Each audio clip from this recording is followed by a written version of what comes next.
उपाधि प्राप्त करने वाले कुल गुरु जगत गुरु रविदास जी महाराज, सामाजिक क्रांति के अग्रदूत छत्रपति साहू जी महाराज, आरक्षण के नायक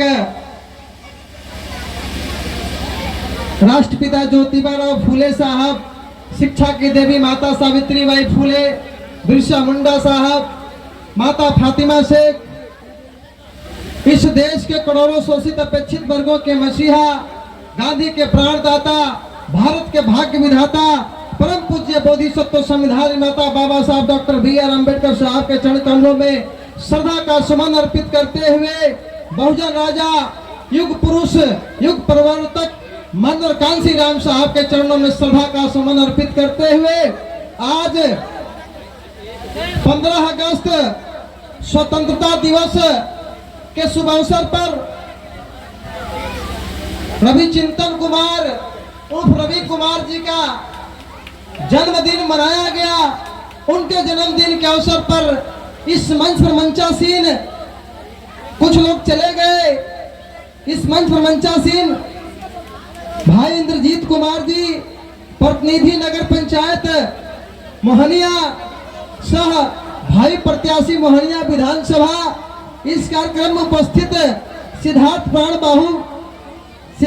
बाहू जी, प्रदेश अध्यक्ष भीम आर्मी बिहार, इस कार्यक्रम में उपस्थित अयोध्या राम जी, विधानसभा अध्यक्ष बहुजन समाज पार्टी चैनपुर, इस कार्यक्रम में उपस्थित भाई संजय कुमार जी, प्रखंड अध्यक्ष भगवानपुर, इस कार्यक्रम में उपस्थित भाई शशिकांत जी, जिला संयोजक भीम आर्मी, पूर्व जिला संयोजक भाई संजीव कुमार जी भीम आर्मी, इस मंच पर उपस्थित बहुत ही सुंदर संचालन कर रहे हमारे छोटे अनुज इंजीनियर राम बाबू भारती जी, इस कार्यक्रम में उपस्थित हमारे पिंटू कुमार जी, अखिलेश कुमार जी, विनोद कुमार जी, इस मंच पर मंचासीन हमारे अंतु गोंड जी जो उत्तर प्रदेश चंदौली जिला से चलकर के आए हैं, डॉक्टर जयंत चौधरी जी, डॉक्टर अरविंद कुमार जी और हमारे चेयरमैन साहब कमलेश कुमार जी,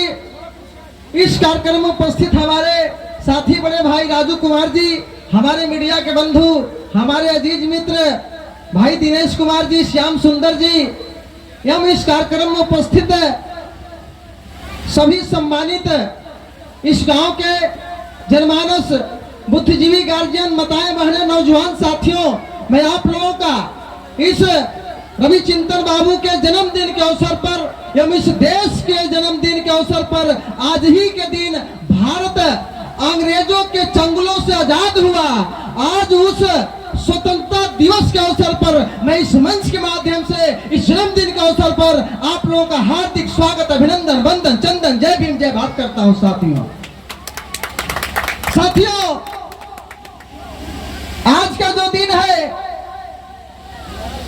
रवि चिंतन बाबू का जन्मदिन है, इनका उम्र लंबी हो, दीर्घायु हो और बहुजन समाज के लिए अपने आप को जो समर्पित कर रहे हैं, ये करें और करते रहे और अपने साथी नौजवान साथियों को जोड़ करके भी बहुजन मूवमेंट का काम करें। इसके लिए भी मैं आग्रह करता हूं, आप और आगे बढ़े, आप और आगे बढ़ेंगे निश्चित तौर पर, और बाबा साहब डॉक्टर बी.आर. अम्बेडकर साहब का जो मिशन मूवमेंट है वो आगे बढ़ेगा। साथियों, आज आपने एक और इतिहास रचा, बगल में जो संतों में संत शिरोमणि का उपाधि प्राप्त करने वाले जगत गुरु कुल गुरु रविदास जी महाराज का प्रतिमा लगवाया, इधर बाबा साहब डॉक्टर बी.आर. अम्बेडकर साहब के प्रतिमा का आपने जो शिलान्यास करवाया, इस अवसर पर मैं आपको आपका आभार करते हुए आपका हार्दिक स्वागत, अभिनंदन करता हूं। उस वैसे महान संत का इन्होंने जो आज स्टैचू लगवाया, सॉरी प्रतिमा लगा करके हम सबों से उद्घाटन करवाया, मैं कह देना चाहता हूं, वैसे महान संत जिनके चरणों में 52 देश के राजाओं महाराजाओं ने आकर के उनके चरणों में अपने आप को समर्पित कर दिया। साथियों, वो समय था, वो जमाना था, समय का अभाव है, बात को कम समय में रखना है। वो समय था जिस समय इस देश में विषमता लोग समाज से संत लोग समाज बनाने की बात हमारे संत गुरु रविदास महाराज जी ने कहा था। उस समय जो हमारे बड़े भाई सरवर अली साहब जी समझा रहे थे। वो जमाना था, वो समय था जिस समय गले में हाड़ी, कमर में झाड़ू, पैर में घुंघरू बंधा हुआ था। उस समय हमारे रविदास महाराज जी ने कहा था, ऐसा चाहूं राज में जहां मिले सभन को अन्न, छोट बड़े सम सम बसे। तब गुरु रविदास रहे प्रसन्न। उन्होंने ऐसा कल्पना किया था उन्होंने कि हमारे दलित अति पिछड़े ही नहीं, किसी भी समाज के लोग का समानता हो, समता हो, बराबरी का भाईचारा हो, ऊंच नीच ना हो। लेकिन उस समय था जिस समय 6743 जातियां बना करके, 47,100 उप जातियां बना करके, जमार मुसार दो मलखोट तत्वा ताती लोहार कुहार बिन मलाह रजवार खरवार तमाम जातियों में बांट करके इस समाज को तोड़ दिया गया था। उस समय हमारे गुरु रविदास महाराज जी चैलेंज करके बोले थे। और जब चैलेंज किए थे तो गोरखनाथ ने आकर के कहा, अरे रविदासा तुम कब का बैरागी, रविदासा तुम कब का बैरागी। गुरु रविदास महाराज जी ने कहा, अरे गोरखनाथ, ढूंढ मही का मेला नाही, नाही गुरु नहीं चेला। ढूंढ मही का मेला नाही, नाही गुरु नहीं चेला। नाही जगत पसारन वाला मैं परम पुरुष खेला। और टोपी वाला ब्रह्मा नाही, टीका वाला विष्णु, और शिव शक्ति का जन्म नाही। तबे जो गम सिखा, तबे जो गम सिखा। वो थे हमारे संतों में संत शिरोमणि गुरु रविदास महाराज जी। उनको शिरोमणि को उपाधि ऐसे नहीं मिला। 52 देश के राजाओं महाराजाओं ने अपने सर का ताज उतार करके गुरु रविदास महाराज जी के चरणों में दान करके और उनका शिष्य बन गए। सजना सेन कसाई, मीराबाई जो राजस्थान के राजघराने की बहू थी, वो आकर के गुरु रविदास महाराज जी का शिष्या बन गई। ऐसा उन्होंने वो गीत गाई, ऐसी लागी लगन मीरा हो गई मगन। अरे अनूप जलोटा ने इस गीत को गा करके भजन सम्राट बन गया। वो मीराबाई गीत गाती थी, ऐसी लागी लगन मीरा हो गई मगन।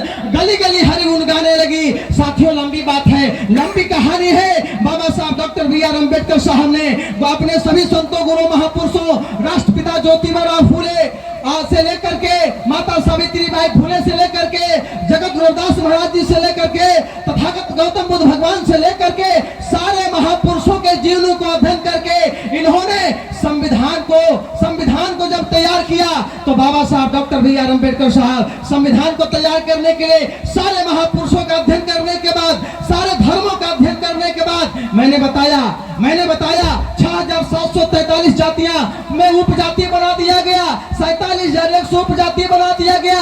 इस देश में हिंदू और मुसलमान किया जाता है। इस देश में दो लड़ाई है, एक तरफ अम्बेडकरवाद है और एक तरफ ब्राह्मणवाद है। साथियों, उस समय की मैं बात बता रहा हूं जब 6743 जातियां मनु ने बनाया। मनु को अभी चैलेंज करने वाले हमारे बहुजन समाज के महापुरुषों ने कहा, आए मनु तूने बड़ बनाया चार, तो न्यारा रंग बनाया क्यों ना। अरे गोरे ब्राह्मण लाल छत्री पीले भैंस बनाया क्यों ना। अरे शूद्र बनाते काले रंग के तो पीछे पैर लगाया क्यों ना। अरे ब्राह्मण कहते मुख से पैदा तो मुख फाड़ फिराया क्यों ना। छत्री कहते भुजा से पैदा तो भुजा फाड़ फिराया क्यों ना। भैंस कहते पेट से पैदा तो पेट फाड़ फिराया क्यों ना। शूद्र को कहते पैर से पैदा तो पैर फाड़ फिराया क्यों ना। अरे चारों बड़ भाग द्वारे निकले तो कहने में शर्माया क्यों ना, कहने में शर्माया क्यों ना। अरे झूठा लिखा लेख तूने भारत दिया बिगाड़। मनु ने बड़ बनाया चार, मनु ने बड़ बनाया चार। अरे तूने अच्छा अगर बड़ बनाया तो तुमको रंग बना देना चाहिए। हमारे महापुरुषों ने चैलेंज किया। साथियों, हमारे महापुरुषों ने पग पग पर चैलेंज किया, हर जगह पर चैलेंज किया। मैं आज इस मन से चैलेंज करके जा रहा हूँ। इस देश के हिंदूवादी व्यवस्था, अपने आप को हिंदू कहने वाले, आप तुम बता दो कि हिंदू कहाँ लिखा हुआ है और हिंदू किस धर्म शास्त्र में लिखा हुआ है, किस वेद में लिखा हुआ है, किस पुराण में लिखा हुआ है, किस उपनिषद में लिखा हुआ है, किस शास्त्र में लिखा हुआ है, रामायण महाभारत में लिखा हुआ है। मैं चैलेंज करके जा रहा हूँ, अगर हिंदू कहीं लिखा हुआ है तो मुझे पुस्तक ला करके पढ़वा देना। नहीं तो हिंदू कहना आप छोड़ दो। हिंदू कहना 1875 में ब्राह्मण जाति के रहने वाले दयानंद सरस्वती ने कहा कि हिंदू जो है मुगलों के द्वारा दिया गया गाली शब्द है। अगर हिंदू कह करके इस देश के लोगों को 3 बार इस देश के लोगों को हिंदू बनाया जाता है।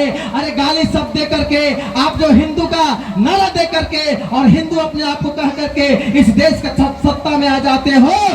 आए मैं चैलेंज करके यहाँ से जा रहा हूँ, बता देना अगर हिंदू कहीं लिखा होगा, मैं पढ़ने के लिए तैयार हूँ। साथियों, अगर नहीं तुम्हें पता करने के लिए तैयार हूं। और जान लीजिए साथियों, हिंदू का मतलब होता है, मैंने कहा हिंदू का मतलब होता है हीन प्लस दू, ही प्लस दू मतलब हिंदू, हिंदू का मतलब होता है काफिर, काफिर का मतलब होता है लुटेरा, लुटेरा को हम लोग क्या कहते हैं? चोर। इस देश को लूटने वाले लोग जो हिंदू अपने आप को कह करके और इस देश को लूट रहे हैं, इसलिए उनके लिए कहना है वो मुल्क की सारी इज्जत को मिट्टी में मिलाकर जाएगा, वो मुल्क की सारी इज्जत को मिट्टी में मिलाकर जाएगा अयोध्या भाई। और लगता है इस देश की बुनियाद हिलाकर जाएगा। अरे ये भी सच्चाई है कि गुजरात को जलाकर आया, अब देश को जलाकर जाएगा, देश को जलाकर जाएगा। साथियों,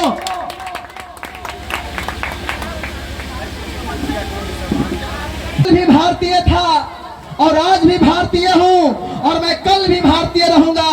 आए हमारे इस देश को बंटवारा करने वाले लोग, हिंदू मुस्लिम करने वाले लोग, मैं आप लोगों से कहना चाहता हूं, इस देश में हमने कहा कि दो लड़ाई है, एक अम्बेडकरवाद और एक ब्राह्मणवाद। मैं जितना भी बोलूं या हम लोग जितना भी बोले, सूरज को दीपक दिखाना और बहुजन समाज के महापुरुषों के बारे में बोलना सूरज के दीपक दिखाने के बराबर होता है साथियों।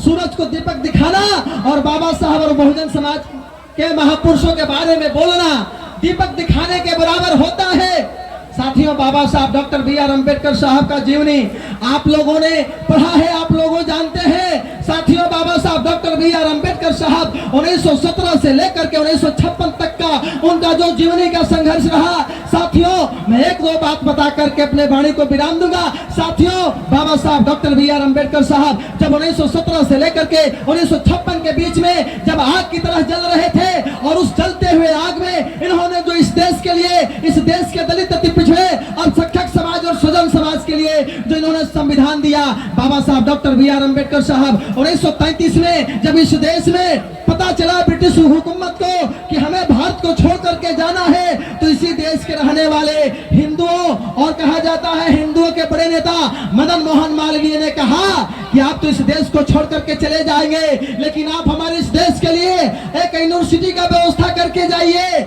और हमारे हिंदू समाज के लिए तो जानते हैं 1933 में वो जब पता चला, उन लोगों ने ब्रिटिश हुकूमत और चार्ज पंचम से मांग जब किया वायसराय से, वायसराय ने कहा ठीक है, आपको काशी हिंदू विश्वविद्यालय बनाने के लिए 3 लाख रुपया का ब्रिटिश का सरकार ने व्यवस्था किया और हिंदुओं के लिए काशी विश्वविद्यालय का स्थापना हुआ। साथियों, जब इस बात की पता चली, हमारे इस देश के मुस्लिम समाज के भाइयों ने कहा अरे भाई, आप तो हिंदुओं के लिए काशी हिंदू विश्वविद्यालय के लिए आपने फंडिंग कर दिया, लेकिन मुसलमान भाइयों के लिए आप क्या देना चाहते हैं? तो उन्होंने कहा कि ठीक है भाई, अलीगढ़ यूनिवर्सिटी, अलीगढ़ मुस्लिम यूनिवर्सिटी के लिए 3 लाख रुपया ब्रिटिश हुकूमत ने देने का काम किया।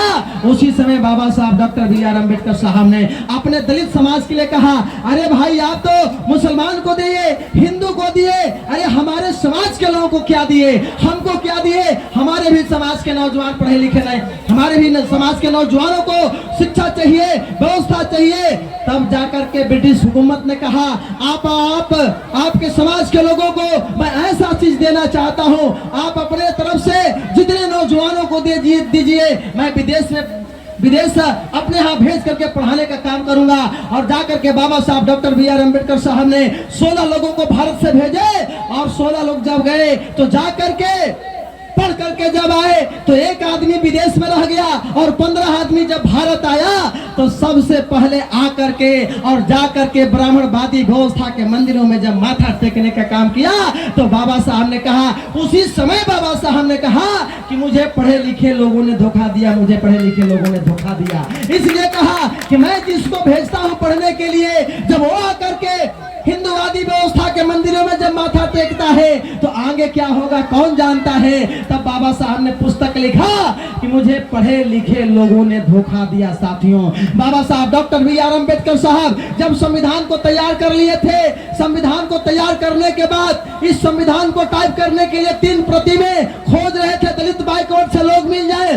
जब कोई लोग नहीं मिला तो बाबा साहब डॉक्टर बी.आर. अम्बेडकर साहब 40 दिन 40 रात जग करके अपने हाथों से संविधान को टाइप किए और टाइप करने के बाद उस संविधान को 26 जनवरी 1950 को जब पार्लियामेंट में लागू हुआ, लागू होने के बाद आए तो उन्होंने बाहर आकर के हंसे और मुस्कुराए।